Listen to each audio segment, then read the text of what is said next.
My name is Jonah Bossewitch, and I'm a doctoral student in communications at the Columbia School of Journalism. I also work full-time as a technical architect at the Columbia Center for New Media Teaching and Learning. Right, so one thing that software does really well is remember, and I think that I've begun to think about and describe the era that we're embarking on as the end of forgetting, whereby we've seen an explosive rise in the creation of records. And the real question then becomes is who's in control of those records and how can we make use of them? I think at the moment there's an incredible urgency around getting ahead of this problem. I think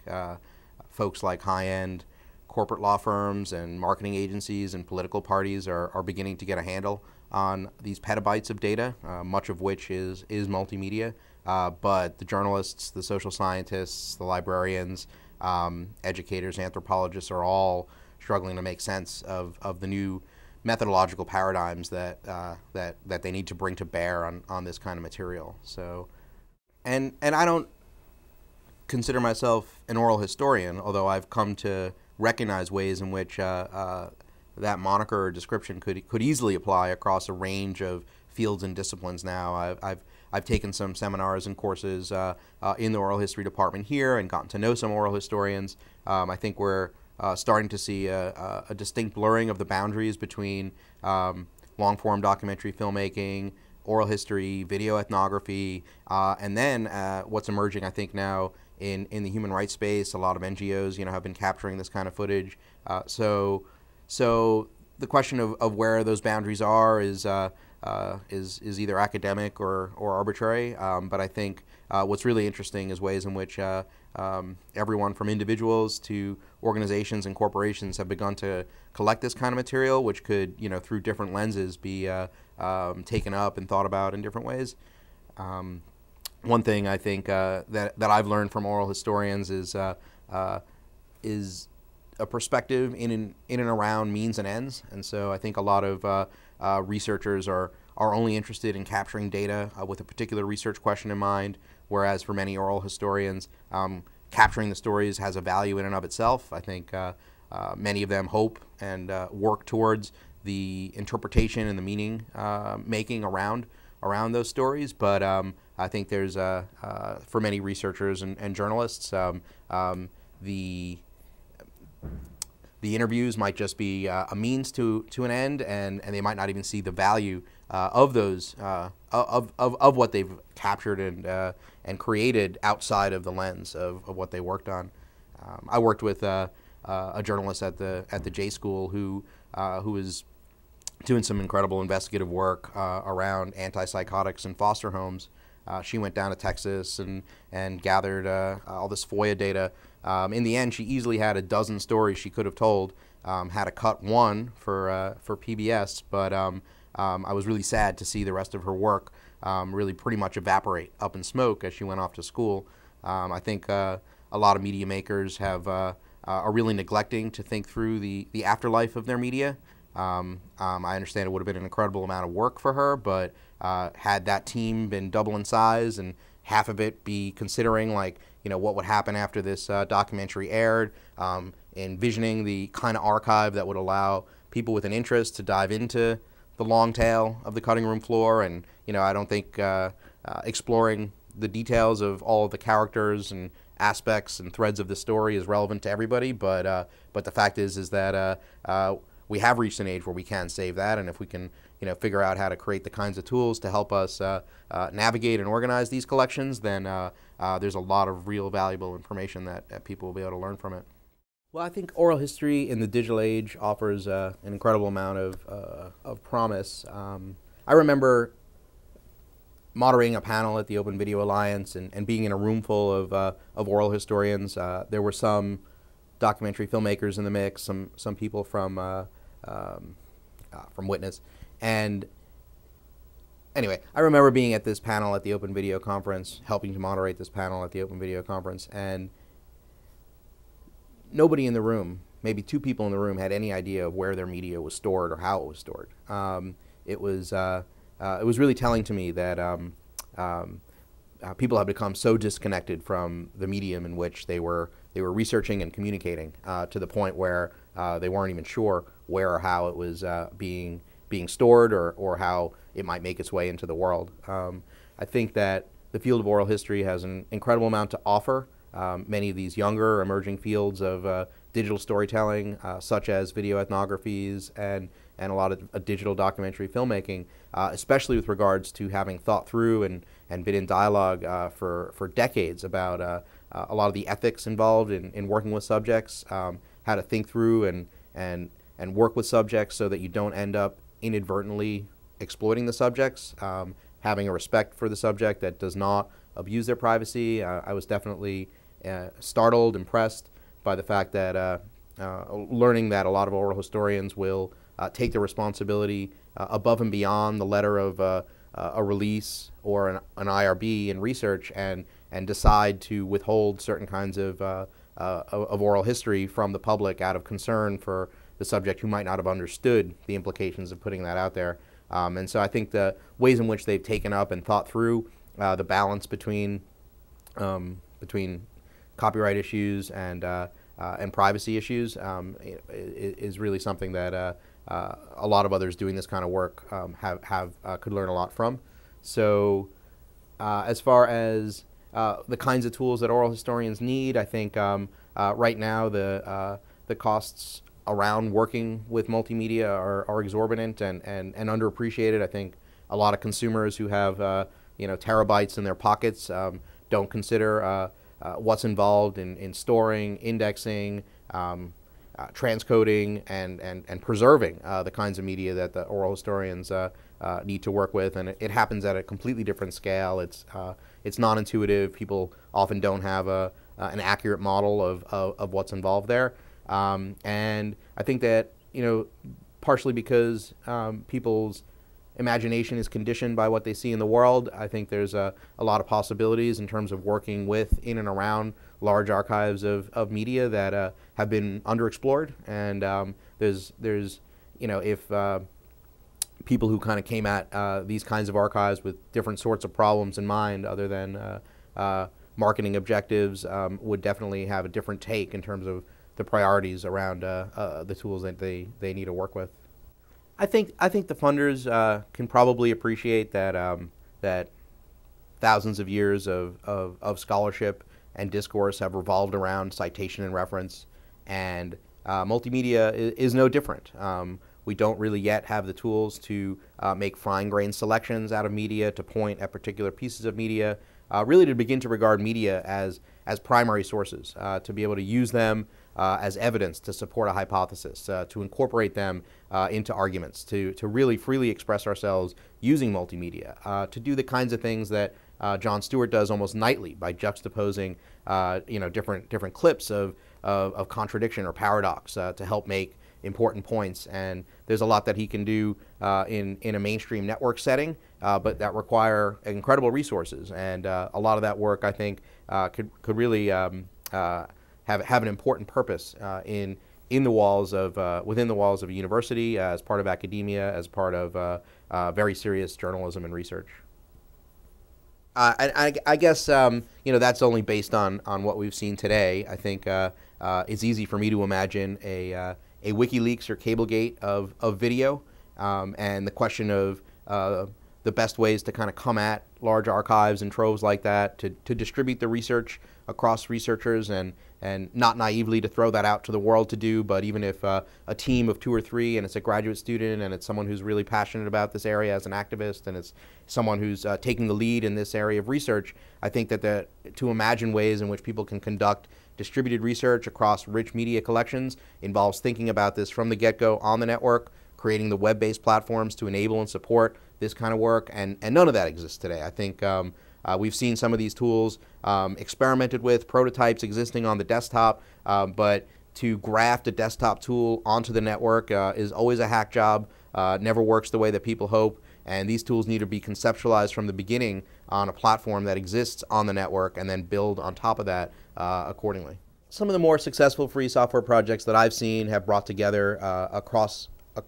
sectors, have brought together stakeholders from both the corporate sector, the nonprofit sector, the government sector, the educational sector, and that helps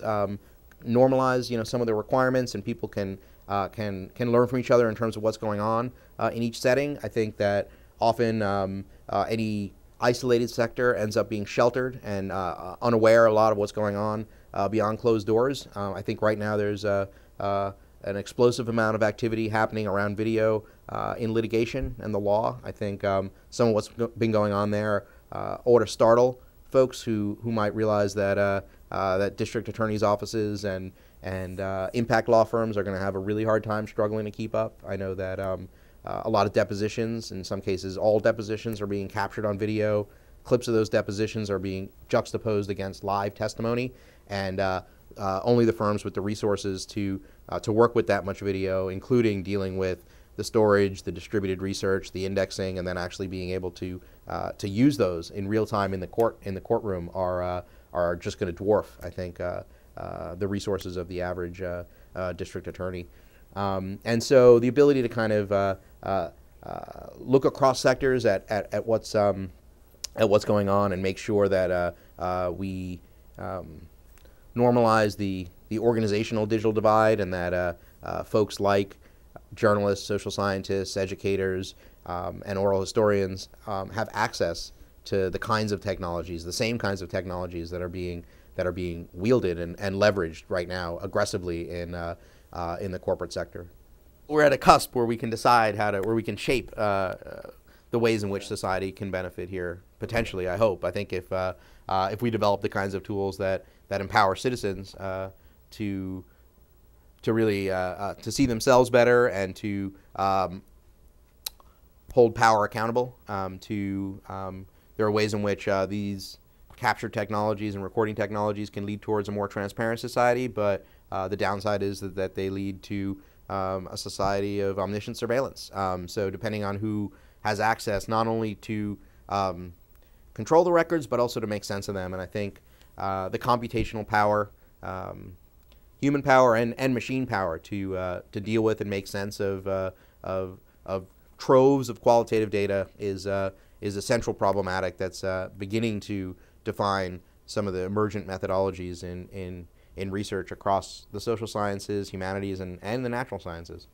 I think we're embarking on an era where the traditional divide between qualitative and quantitative research is blurring, and oral historians are concerned about the past, but there's a lot of scholars concerned about the present for whom what's been captured will soon be the past. And, but I think in order to make sense of any complex phenomena, I think there's been a movement that's returned to the importance and power of narrative and storytelling in making sense of things. There's certainly a lot to be gleaned from data, but quantitative data devoid of context can be used for many different ends. And the combination, hybrid models of both qualitative and quantitative research that bring the stories to the data so that the data can be understood in context and not merely support a superficial or obvious conclusion is really becoming very popular and central in many different disciplines across the university. I think there's many ways in which I've seen the oral historians are at the cutting edge in many respects of their interest in emerging tools. And so some of the work we've taken up at the Center of New Media Teaching and Learning with the oral historians has been taken up ravenously by them. The ability to kind of work in a distributed fashion with their media to actually make fine-grained annotations, to select portions of the media and actually take notes on them, make sense of them, do their initial analysis prior to kind of coming up with the interpretations that they're most interested in discovering. And this combination, especially, I think we're just at the beginning of exploring combinations of tools that bring human intelligence to bear with machine intelligence. I've been much more interested in looking to machines as cognitive prosthesis, and I'm very interested for now in having the machines help me where they can, and they're getting better at being able to identify names and places and some basic rudimentary facts within the material, but they're really bad still and will be for the foreseeable future at identifying high-order concepts and relationships. And I think a lot of projects make the misstep of imagining that the system will infer or create the meaning for them. And I'd really like to see more systems emerging where there's interplay between the human intelligence and the machine intelligence, and the machine is demoted, so to speak, to just another agent, which can be corrected by people, but then mobilized and used by people in order to help them understand a vast corpus of data. I think we really need, let's say, the analogy for what crisis mapping tools have brought to geographical space to explore conceptual space. And if we begin to think of an archive as a domain or a conceptual space that needs to be mapped, and where meaning and relationship can be drawn and depicted on this map, then just as with crisis mapping, I think there's an important interplay between the human intelligence that can be brought to bear to make sense of this vast domain, and ways in which the software can assist automatically in helping to visualize those relationships and make sense of the data in the aggregate, or help make sense of the data in the aggregate. I've been thinking for a while of the effects that technology is having on epistemology, and I think in many ways the 20th century could be understood, at least in scholarship, as being colonized by the tyranny of statistics. I think in many situations, in order to understand large data sets, the only approach was to code the data and put it in buckets in the name of the pie chart. I think what technology is beginning to enable is the ability to interact with the richness of the data in all of its complexity. And if the underlying problem here is to use the data as evidence to support a hypothesis, I think we're beginning to see and explore new ways of supporting a hypothesis based on the data without necessarily resorting or only using the instruments of the 20th century. And so there are absolutely going to be discoveries made, questions, new kinds of questions that you couldn't have even imagined asking before, never mind answering, as we improve our ability to work with large sets of qualitative data. And when you consider the amount of qualitative data and content that only exists in multimedia form that has been generated in the 20th century, historians would be deprived and wrong to only consider the text. And I think scholars often ask questions that they can imagine an easy way to answer, or a way to answer. And unless the tools exist for them to adequately explore or understand how they might be able to explore some of this media, then they won't, and then we'll be ignoring and neglecting large swaths of human history. I think it's already happening, where we see classes being taught at Columbia where the primary texts are only books, and in the latter half of the 20th century, they're ignoring and neglecting radio, television, film. There's just, by virtue of the fact that this media is largely inaccessible, and even if it's accessible in its entirety, from the library, it's still very, very difficult to locate, discover, pinpoint, and then present and make use of to your class. And I think beyond that, from a pedagogical perspective, we need to explore ways to overcome what some faculty might describe as the glazing over effect. Ought to be familiar to many teachers. The TV goes on and everybody goes out, they zone out. And so coming up with the approaches, pedagogical, supported technologically, the means by which students actually critically engage and closely read this text. And some of these might seem like contrivances, but the ways in which students can actually spend time with a film, spend time with a clip, closely read it, critically reflect on it, slow down and pause. I think people understand that that's becoming a lost art, but there's a real challenge there, I think, to teach people how to slow back down, how to concentrate on a primary multimedia text, and spend the kind of time underlining, highlighting, excerpting, and quoting and citing this text like they would a traditional piece of text. Otherwise, we're going to lose an understanding of the 20th century.